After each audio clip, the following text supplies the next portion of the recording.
നമസ്കാരം വ്യൂവേഴ്സ്, ഞാൻ ജോജി ജോൺ. എല്ലാവരും സുഖമായിട്ടിരിക്കുന്നതെന്ന് വിശ്വസിക്കുന്നു. ഇപ്പോൾ രാവിലെ മാർക്കറ്റിലോട്ട് ഞാൻ തല വാങ്ങാൻ വേണ്ടി പോകുന്നൊരു ടൈമിലാണ് ഇൻട്രോ ചെയ്യുന്നതും. യൂഷ്വലി അങ്ങനെയാണ് ഞാൻ ഇൻട്രോ ചെയ്യാറുള്ളതും.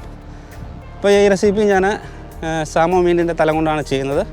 അതും പീസാക്കുന്നില്ല. ഞാൻ ഓൾറെഡി കേരമീൻ്റെ തല വെച്ചിട്ടുള്ള റെസിപ്പി ചെയ്തിരുന്ന തലക്കറി തന്നെയാണ്. നല്ല റീച്ചുണ്ട്. യൂട്യൂബിൽ ടോപ്പ് 10-ലുള്ളൊരു വീഡിയോസാണ്. അപ്പോൾ വീഡിയോ കാണാത്തതാണെങ്കിൽ തീർച്ചയായിട്ടും ആ വീഡിയോ കാണണം. അപ്പോൾ ഞാൻ ഈ ഫുള്ള് തല തന്നെ കറിയിൽ വെച്ചിട്ടാണ് ചെയ്യുന്നത്, കട്ട് ചെയ്യുന്നില്ല. സൽമോണിൻ്റെ തല തന്നെ വേണമെന്നൊന്നുമില്ല, ഏത് മീൻ നമുക്ക് ഇതേപോലെ ചെയ്തെടുക്കാം. അതോടൊപ്പം തന്നെ ഞാൻ ഇതിൽ തേങ്ങ വറുത്തരച്ച് കൂടി ചേർക്കുന്നുണ്ട്. അപ്പം ഒരു പ്രത്യേക ടേസ്റ്റ് ആയിരിക്കും. ഇപ്പോൾ തേങ്ങ താല്പര്യമില്ലാത്തവരാണെന്നുണ്ടെങ്കിൽ, തേങ്ങ വറുത്തരയ്ക്കുന്നത് ഇഷ്ടമല്ലാന്നുണ്ടെങ്കിൽ ലാസ്റ്റ് സ്റ്റേജിൽ ആ ഒരു സ്കിപ്പ് ചെയ്താൽ മതിയാവും.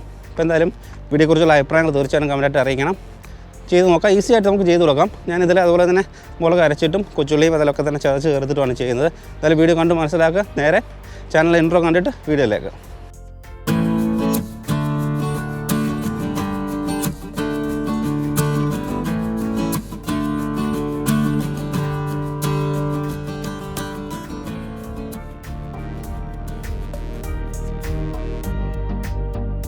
ഇൻട്രോയിൽ പറഞ്ഞതിൻ്റെ കൂട്ട് സാമോൻ്റെ ഞാൻ 7 തലയോളം റെസിപ്പിക്ക് വേണ്ടി വാങ്ങിയിട്ടുണ്ട്.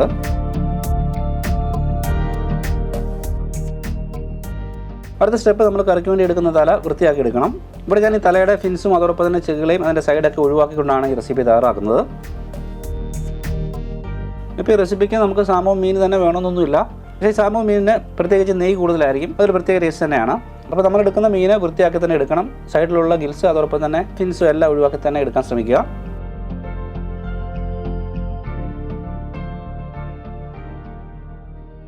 ഇവിടെ ഈ റെസിപ്പിക്ക് വേണ്ടിയുള്ള തല ഞാൻ വൃത്തിയാക്കി എടുത്തിട്ടുണ്ട്. നല്ലപോലെ തന്നെ ചെകിളയും മറ്റു ഭാഗങ്ങളും ഒക്കെ ഒഴിവാക്കി എടുത്തതിന് ശേഷം കഴുകിയെടുക്കണം. ഇപ്പോൾ ഇവിടെ ഞാൻ യൂസ് ചെയ്യുന്ന മഞ്ഞൾപ്പൊടി അതോടൊപ്പം തന്നെ വിനീഗറിലും നല്ലപോലെ കഴുകിയെടുക്കുന്നുണ്ട്.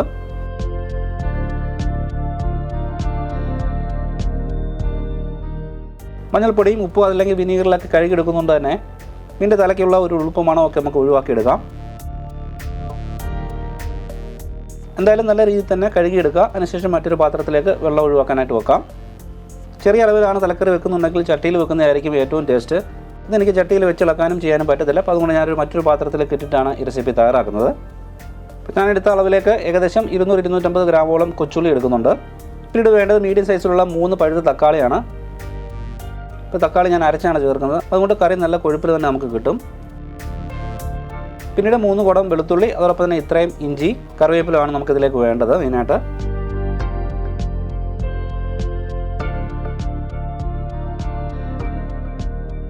കൊച്ചുള്ളി, ഇഞ്ചിയും വെളുത്തുള്ളിയും നമ്മൾ ചതച്ചിട്ടാണ് റെസിപ്പി തയ്യാറാക്കുന്നത് ഞാൻ പറഞ്ഞു കഴിഞ്ഞു. ഇപ്പോൾ ഇതെല്ലാം വൃത്തിയാക്കി എടുക്കണം. അതുപോലെ ആദ്യം തന്നെ ഞാൻ തേങ്ങ വറുത്തെടുത്ത് മാറ്റി വെക്കുന്നുണ്ട്. അപ്പോൾ അതിനുവേണ്ടി ഞാൻ 1.5 തേങ്ങ ദ്രവ്യോളം ഒരു പാനിലേക്ക് ആഡ് ചെയ്തിട്ട് ഫ്രൈ ചെയ്തെടുക്കുന്നുണ്ട്.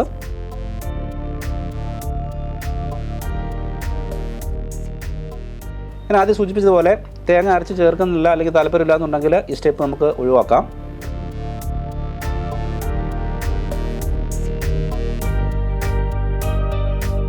അതുപോലെ തേങ്ങ വറുത്തിട്ടാണ് റെസിപ്പി തയ്യാറാക്കുന്നുണ്ടെങ്കിൽ കരിഞ്ഞു പോകരുത്, അത് പ്രത്യേകം ശ്രദ്ധിക്കേണ്ട ഒരു കാര്യമാണ്.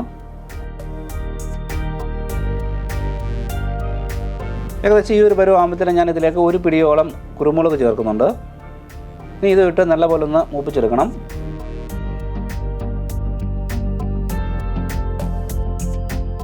തീ ഏറ്റവും കുറച്ച് വെച്ച് തന്നെ നല്ല രീതിയിൽ ഇളക്കി വേണം നമ്മളിത് വറുത്തെടുക്കാനും. തേങ്ങ ഞാൻ ഏകദേശം ഈ ഒരു പരുവത്തിൽ വറുത്തെടുത്തിട്ടുണ്ട്. ഇതിന് നമുക്ക് തണുത്തിട്ട് അരച്ചെടുക്കണം. ഇതിന് മാറ്റി വെക്കാം.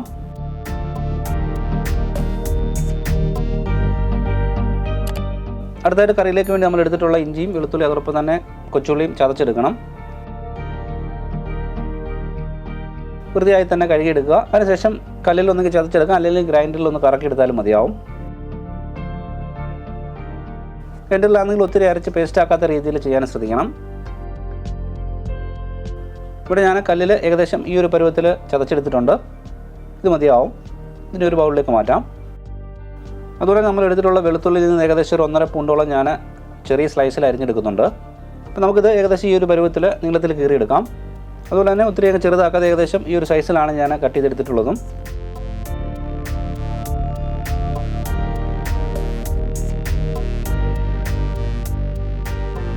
ഇനി ബാക്കിയുള്ളത് തക്കാളിയാണ്. വൃത്തിയായി കഴുകിയെടുത്തതിന് ശേഷം ഇത് നനഞ്ഞ് കിട്ടാൻ വേണ്ടി ചെറിയ ടൈപ്പിൽ ഞാനൊന്ന് കട്ട് ചെയ്തെടുക്കുന്നുണ്ട്. ഞാനിവിടെ 7 തലയ്ക്ക് വേണ്ടിയുള്ള കൂട്ടുകളാണ് പറയുന്നത്. അപ്പോൾ നമ്മൾ വീടുകളിലൊക്കെ ചെയ്യുന്ന സമയത്ത് കുറച്ച് അളവാണെങ്കിൽ അതനുസരിച്ചിട്ട് ചെയ്യണം. അപ്പോൾ തല നല്ല രീതിയിൽ വെന്ത് കിട്ടാൻ വേണ്ടി നമ്മൾ ചാറ് കൂടുതൽ ആഡ് ചെയ്യുന്നുണ്ട്. അപ്പോൾ അതോടൊപ്പം തന്നെ കുറുകി കിട്ടാൻ വേണ്ടിയാണ് ഈ തക്കാളി അരച്ച് ചേർക്കുന്നത്.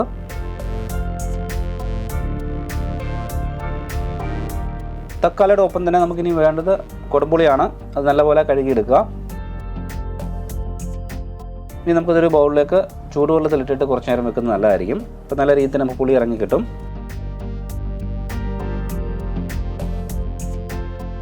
ഇപ്പോൾ കുടംപുളി ചെറിയ പീസായിട്ടുള്ള ഒരു 8 എണ്ണം ഉണ്ടാവും. അപ്പോൾ അതിലേക്ക് നമ്മൾ ചൂടായിട്ടുള്ള വെള്ളം ഒഴിച്ച് വെക്കുകയാണ് ചെയ്യുന്നത്. ഇനി കറിക്ക് വേണ്ടിയുള്ള അരപ്പ് അരച്ചെടുക്കാം. അപ്പോൾ അതിനുവേണ്ടി ഞാനിവിടെ യൂസ് ചെയ്യുന്നത് കാശ്മീരി മുളക് പൊടി മാത്രമാണ്. അതോടൊപ്പം തന്നെ ഫിഷ് മസാല ഒന്നും ചേർക്കുന്നില്ല. ഏകദേശം ഞാനെടുത്ത അളവിന് 8 ടേബിൾ സ്പൂണോളം കാശ്മീരി മുളക് പൊടി ചേർക്കുന്നു. നല്ല കളറുള്ള മുളക് പൊടിയാണ്.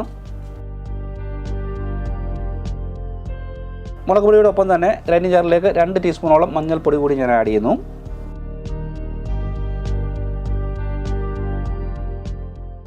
ഈ റെസിപ്പിയിൽ ഞാൻ മല്ലിപ്പൊടി കൂടി ചേർക്കുന്നുണ്ട്. ചില സൈഡിൽ മല്ലിപ്പൊടി ആഡ് ചെയ്യാറില്ല.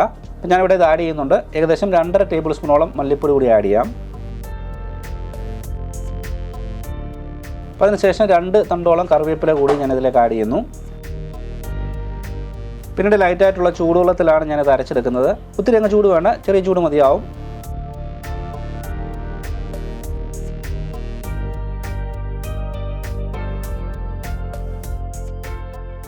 അതുപോലെ തന്നെ വെള്ളം ഒത്തിരി ആഡ് ചെയ്യാതെ വേണം നമ്മളിത് അരച്ചെടുക്കാനും. വെള്ളം ആഡ് ചെയ്യുന്ന സമയത്ത് നോക്കി തന്നെ അത് ചെയ്യുക.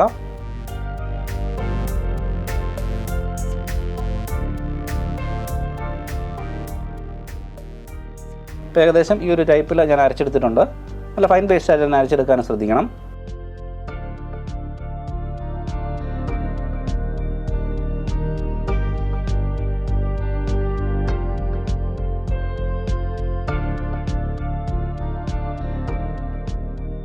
മുളക് അരച്ചെടുത്ത ഗ്രൈൻഡിംഗ് ജാറിലേക്ക് തന്നെ നമുക്കിനി തക്കാളി അരച്ചെടുക്കാം.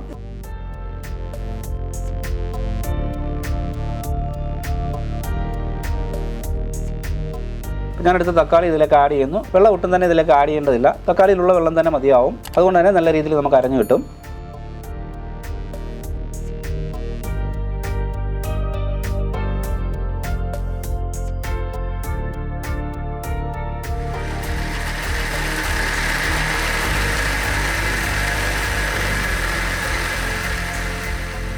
ഇപ്പോൾ തക്കാളി നല്ല ഫൈനായിട്ട് തന്നെ അരച്ചെടുക്കണം. ഏകദേശം ഈ ഒരു ടൈപ്പിൽ ഞാൻ അരച്ചെടുത്തിട്ടുണ്ട്. ഇഞ്ചി ഒരു ബൗളിലേക്ക് മാറ്റാം.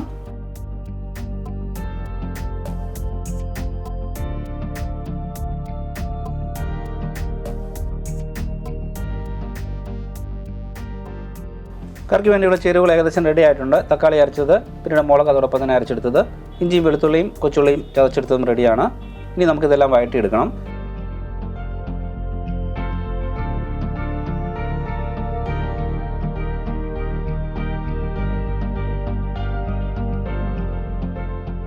കറി മുങ്ങി നിൽക്കാനും അതോടൊപ്പം തന്നെ നല്ല രീതിയിൽ വെന്ത് കിട്ടാനും വേണ്ടി ഈ ഒരു ടൈപ്പ് പാത്രമാണ് ഞാൻ യൂസ് ചെയ്യുന്നത്. ഇതിലേക്ക് വെളിച്ചെണ്ണ ആഡ് ചെയ്യാം. വെളിച്ചെണ്ണ തന്നെ ചേർക്കാനും ശ്രദ്ധിക്കുക. എണ്ണ നല്ലപോലെ ചൂടാനു ശേഷം ഇതിലേക്ക് നമുക്ക് കടുക് ഇട്ട് പൊട്ടിച്ചെടുക്കാം.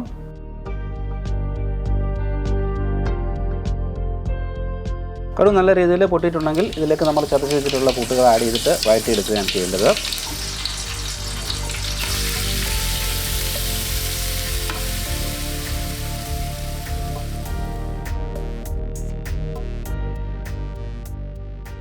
കൊച്ചുള്ളി, ഇഞ്ചിയും വെളുത്തുള്ളിയൊക്കെ നല്ല രീതിയിൽ തന്നെ ഒന്ന് വഴറ്റിയെടുക്കണം. ഇനി നമുക്കിതിലേക്ക് നീളത്തിൽ അരിഞ്ഞു വെച്ചിട്ടുള്ള വെളുത്തുള്ളി കൂടി ആഡ് ചെയ്യാം.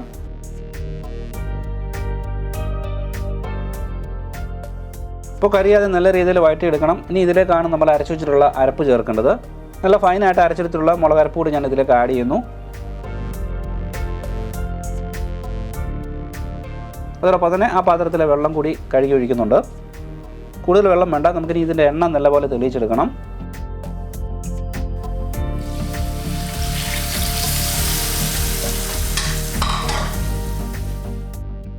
നല്ലപോലെ ഒന്ന് ഇളക്കിയെടുക്കുക. സൂചിപ്പിച്ചതുപോലെ വെള്ളം ഒത്തിരി ആഡ് ചെയ്യരുത്. നമ്മളിതിലേക്ക് ഇനിയും പുളിയും അതോടൊപ്പം തന്നെ വെള്ളം കൂടി ചേർക്കണം.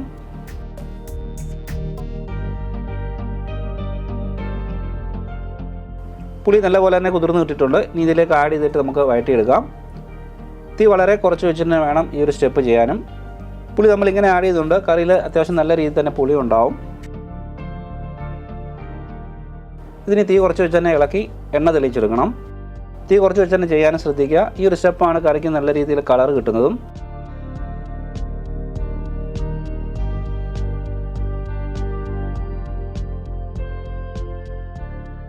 എണ്ണ തെളിഞ്ഞ് ഏകദേശം ഈ ഒരു പരുവാകുമ്പത്തിലേക്ക് ഞാൻ ഇനിയും അരച്ച് വെച്ചിട്ടുള്ള തക്കാളി ചേർക്കുന്നുണ്ട്. തക്കാളിയും ചേർത്ത് നല്ലപോലെ ഒന്ന് ഇളക്കിയെടുക്കുക.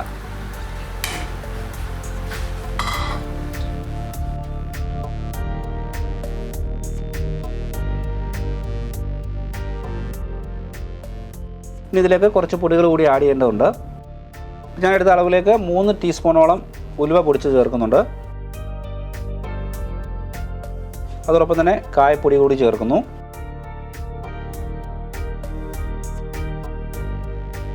ഇനി നമുക്ക് ആവശ്യത്തിന് ഉപ്പ് ചേർക്കാം. കറിയുടെ അളവനുസരിച്ചിട്ട് ഉപ്പ് ചേർക്കുക. അതോടൊപ്പം തന്നെ കായ ഉലുവയും ഒത്തിരി അങ്ങ് കൂടി നിൽക്കാതിരിക്കാൻ ശ്രദ്ധിക്കണം. കൂടി കഴിഞ്ഞാൽ കറി നമ്മുടെ കഴിക്കാൻ സാധ്യതയുണ്ട്. അത് നമ്മളെപ്പോഴും നോക്കി തന്നെ ആഡ് ചെയ്യണം.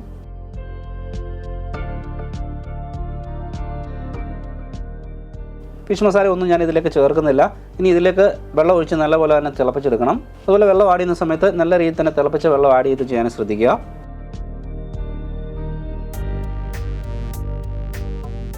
ഇവിടെ നമ്മളെടുക്കുന്ന മീൻ മുങ്ങി നിൽക്കത്തക്ക രീതിയിലാണ് വെള്ളം ആഡ് ചെയ്യുന്നത്. എന്നിട്ട് പിന്നീട് അത്യാവശ്യം ചാറോടുകൂടി വറ്റിച്ചെടുക്കുകയാണ് ചെയ്യുന്നത്. ആവശ്യത്തിനനുസരിച്ചിട്ട് വെള്ളം ആഡ് ചെയ്തിട്ട് ഇതിലേക്ക് ഏകദേശം 1 തണ്ടോളം കറിവേപ്പില കൂടി ആഡ് ചെയ്തിട്ട് തിളപ്പിച്ചെടുക്കുന്നുണ്ട്. ഉപ്പ് വേണമെങ്കിൽ ആ സമയത്ത് നമുക്ക് ആഡ് ചെയ്യാം. അപ്പോൾ അതും കൂടി നോക്കി ചെയ്യുക.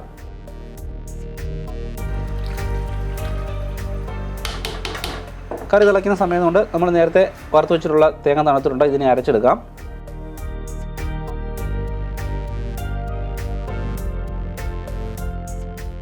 അതോടൊപ്പം തന്നെ അരച്ചെടുക്കുന്നത് ഞാൻ ചെറിയ ചൂടുവെള്ളത്തിലാണ്.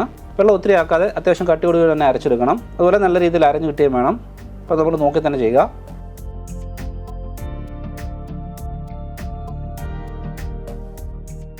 കറി നല്ല രീതിയിൽ തന്നെ തിളച്ചിട്ടുണ്ട്. ഇനി നമ്മൾ വൃത്തിയാക്കി വെച്ചിട്ടുള്ള തല ഇതിലേക്ക് ആഡ് ചെയ്യാം.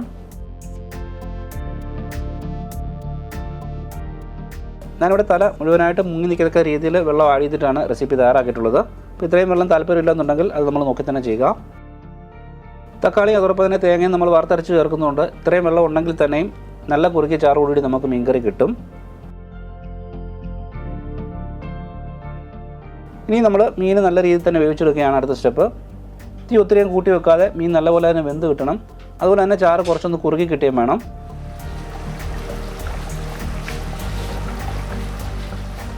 മീൻ തല ചാറിൽ മുങ്ങിക്കിടന്നുകൊണ്ട് നല്ല രീതിയിൽ വെന്ത് കിട്ടിയിട്ട് ഉറപ്പുണ്ടെന്നുണ്ടെങ്കിൽ നമുക്കിനി ലാസ്റ്റ് സ്റ്റെപ്പിലേക്ക് കിടക്കാം. ഇനി അടുത്തായിട്ട് നമ്മൾ അരച്ച് വെച്ചിട്ടുള്ള തേങ്ങ ഇതിലേക്ക് ആഡ് ചെയ്യണം. തേങ്ങ ആഡ് ചെയ്തിട്ട് നല്ലപോലെ ഒന്ന് ഇളക്കി കുറച്ച് നേരം കൂടി ഒന്ന് വേവിച്ചെടുക്കണം. തലക്കറി തേങ്ങ ആഡ് ചെയ്തതിന് ശേഷം നല്ല കുറുക്കിയ ചാറോടുകൂടി നമുക്കുണ്ടാവും. ഞാൻ നേരത്തെ സൂചിപ്പിച്ചതുപോലെ തേങ്ങ ആഡ് ചെയ്തിട്ട് ചെയ്യാൻ താല്പര്യമില്ലെന്നുണ്ടെങ്കിൽ സമയമെടുത്ത് മീൻതല വറ്റിച്ചെടുക്കുക. അപ്പം നല്ല രീതിയിൽ തന്നെ ചാറ് കുറുക്കി കിട്ടും. ഇനി ഏറ്റവും അവസാനമായിട്ട് ഇതിലേക്ക് ഞാൻ കുറച്ച് കുരുമുളകും അതോടൊപ്പം തന്നെ കറിവേപ്പില ആഡ് ചെയ്യുന്നുണ്ട്. അപ്പോൾ അത് രണ്ടും ഇട്ടതിന് ശേഷം നമുക്ക് നല്ലപോലെ ഒന്ന് ഇളക്കി കറി മാറ്റിയെടുക്കാം. ഇത്രയുള്ള പരിപാടി. നല്ല ടേസ്റ്റ് ആയിട്ടുള്ളൊരു തലക്കറി റെഡി ആയിരിക്കുകയാണ്. എന്തായാലും തലക്കറി വെക്കുന്ന സമയത്ത് ഈ രീതിയിൽ ഒന്ന് ട്രൈ ചെയ്ത് നോക്കണം. കറി വെച്ച് നോക്കിയിട്ട് ഇഷ്ടപ്പെടുവാണെങ്കിൽ തീർച്ചയായിട്ടും കമൻറ്റായിട്ട് അറിയിക്കാൻ മറക്കരുത്.